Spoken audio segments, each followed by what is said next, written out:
Les hommes les plus forts de l'histoire. Partie 2. Napoléon Bonaparte, le génie militaire.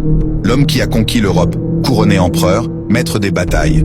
Un stratège redoutable, admiré, craint, célébré.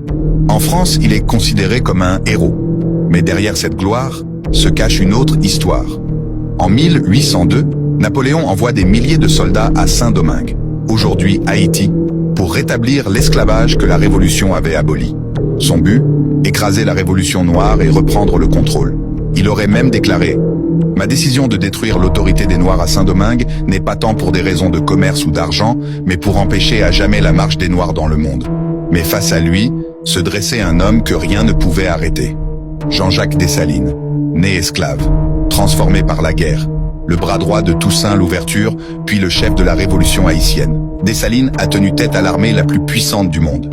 Il a résisté, frappé, détruit les forces de Napoléon. C'était la première grande défaite de l'Empire français. Et le 1er janvier 1804, il proclame l'indépendance d'Haïti, la première république noire libre de l'histoire. Napoléon, héros en Europe. Dessalines, libérateur du peuple noir. Deux hommes, deux visions du monde. L'un voulait dominer, l'autre voulait libérer.